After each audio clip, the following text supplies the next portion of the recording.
हराने वाले कौन है वहाँ? तुम्हारे भाई।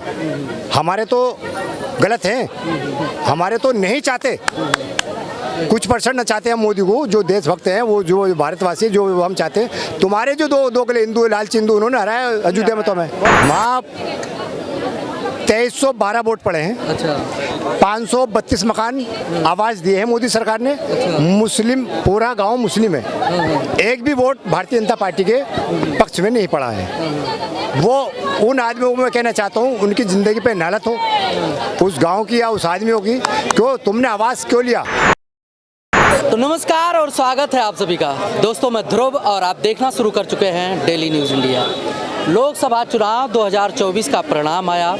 लोकसभा चुनाव के परिणामों में आपने देखा होगा, एक तरफ बीजेपी कहती रही है कि अब की बार 400 पार होगा, लेकिन एनडीए 292 फिर जाकर सिमट गई। दूसरी तरफ महागठबंधन के सीटों में बढ़त मिला है। अब एक तरफ एनडीए की सरकार बन रही है और दूसरे तरफ विपक्ष के मुद्दे भी बड़े होते जा रहे हैं। आखिर कमी कहाँ रह गया? क्यों नहीं 400 पार कर पाई बीजेपी, या कहाँ चूक हुआ महागठबंधन में कि उन्होंने सरकार बदलने की बात की थी, सरकार बदल नहीं पाए? क्या नाम है सर? इरशाद अहमद नाम है। कहाँ रहते हैं? ये रहते हैं दिल्ली। दिल्ली में रहते जी हैं। हाँ। क्या लग रहा है, सरकार तो बनने जा रही है एनडीए की? दिल्ली के 7 सीट लाए, देख नहीं रहे आप? दिल्ली के 7 संसद हमारे हैं भारतीय जनता पार्टी के। तो उत्तर प्रदेश में 32-33 पे जाके सिमट गए। 32-33 पे जाके सिमट गए। वहाँ पे एक भरम फैलाया, वहाँ की जनता बेकाय में आ गई है। 1 लाख रुपए साल महिलाएं को देना। महिलाओं ने गारंटी कार्ड भरा, अखिलेश यादव ने और राहुल ने। 1 साल में 1 लाख रुपए मिलेंगे आपको। वो गारंटी कार्ड लेके सहारा लिया इन्होंने। अब महिलाएं कांग्रेस के कार्यालयों पे लेन लगाए हुए हैं, लाओ हमारे 1 लाख रुपया। अब वो कह रहे हैं हम जीत के आते जब वो देते। भाई जीत तो आ गए आप, भरम फैलाया। भरम फैलाया। एक तरफ देखा जाए तो बीजेपी को पिछले इलेक्शन में मुस्लिमों का 3% वोट पड़ा था, लेकिन इस बार वो भी घट के खत्म हो गया। रामपुर में कोई एक गांव है जहां पर वहाँ 2312 वोट पड़े हैं। अच्छा। 532 मकान आवाज दिए हैं मोदी सरकार ने। मुस्लिम, पूरा गांव मुस्लिम है। एक भी वोट भारतीय जनता पार्टी के पक्ष में नहीं पड़ा है। वो उन आदमियों को मैं कहना चाहता हूँ, उनकी ज़िंदगी पे नालत हो उस गांव की या उस आदमियों की, क्यों तुमने आवाज़ क्यों लिया। तुम राशन लेते हो, आवाज़ लेते हो, उसके रोड पे चलते हो, पेट्रोल। भाई किसी हिंदू भाई का 1000 का 500 का नोट नीचे लिया ना, जो सरकार दो नंबर का काम करेगी। एक कानून बनाती, सबके लिए एक बनाती बराबर।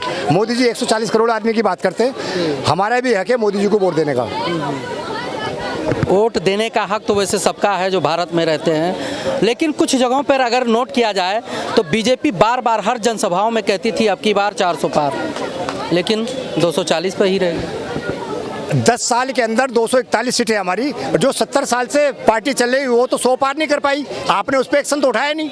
आपको दिख रही है हमारी तो बहुत बड़ी पार्टी है भाई, सबसे बड़ी पार्टी है। 241 है, 10 साल में कम नहीं है। सर तीसरी बार मोदी जी शपथ ले रहे हैं, कल 9 जून शपथ ले रहे हैं, लेकिन उनका मत प्रतिशत बढ़ा है, आपका डाउन हो रहा है। अरे भाई उनकी सीटें बढ़ी, आपकी डाउन हो गई। कहाँ कोई डाउन? 300 पार है, आपने देखी? 300 पार है, 303 है। शपथ लेते ही 325 हो जाएगी। 270। जी हाँ, 240, 325 हो जाएगी। आंकड़ा कहाँ से लेकर आएगी? आंकड़ा देख लेना, शपथ लेते ही 1 महीना देख लेना, 325 हो जाएगी। 303 तो हो गई। आपने कितनी बताई थी? अभी 303 हो गई। रात देखो, रात की खबरें देखो। अच्छा, अयोध्या का मैटर जो है, अयोध्या लोकसभा क्षेत्रों की, वहाँ के आजू बाजू की जितने भी लोकसभा क्षेत्र हैं, वहाँ पर 5 सीटें लगातार जो है बीजेपी हारी है, और उसमें कह रहे हैं कि जातीय समीकरण की राजनीति किया है अखिलेश यादव ने। मानते हैं क्यों हार गई बीजेपी अयोध्या? देखो, अयोध्या हारने का कारण क्या है? नेकी चलती 1 कदम और बदी चले 10 कदम। मतलब झूठ चलता 100 कदम और सच्चाई चले 10 कदम। वो काम हुआ। योगी जी ने अच्छा काम किया, रोजगार दिया उन्हें। पब्लिक ने वहाँ की क्या हुआ, लल्लू को जो टिकट दिया वहाँ से खिलाफ हो गए वहाँ की पब्लिक। एक हराने वाले कौन है वहाँ? तुम्हारे भाई। हमारे तो गलत हैं, हमारे तो नहीं चाहते, कुछ परसेंट न चाहते हैं मोदी को, जो देशभक्त हैं वो, जो भारतवासी जो हम चाहते हैं। तुम्हारे जो दो गले हिंदू लालची हिंदू उन्होंने हराया अयोध्या में। तो हमें बताइए आप। जी हाँ, वो हारते नहीं वहाँ से। दिल्ली की जनता तो जान चुकी है, नकार दिया राहुल को और उस केजरीवाल को जेल में। अब 2025 में हो रहे, मुख्यमंत्री हमारे बैठेगा भारतीय जनता पार्टी का दिल्ली के अंदर। जी हाँ, और केजरीवाल को जेल में बंद करके। वो जेल में, उसके काम जेल के, तो जेल करेगा वो। एक के साथ एक फ्री है, एक मंत्री को ले गया एक के साथ एक मंत्री फ्री जेल में। ऐसे मोदी खड़गे जी कहते हैं कि मोदी जी की नैतिक हार है, क्योंकि 400 पार वही करते थे। नहीं, मोदी जी के बढ़ती हार है। 2029 तक प्रधानमंत्री रहेंगे, उस 29 में भी इलेक्शन होंगे तो भारतीय जनता पार्टी जीतेगी। वो अरे तो भारतीय जनता पार्टी रिटेयर नहीं होगी ना, वही तो रिटेयर हो जाएंगे। योगी बैठा बोलने के लिए और भी आदमी है भारतीय जनता पार्टी, बहुत बंदे हैं, भारतीय जनता पार्टी जीतेगी।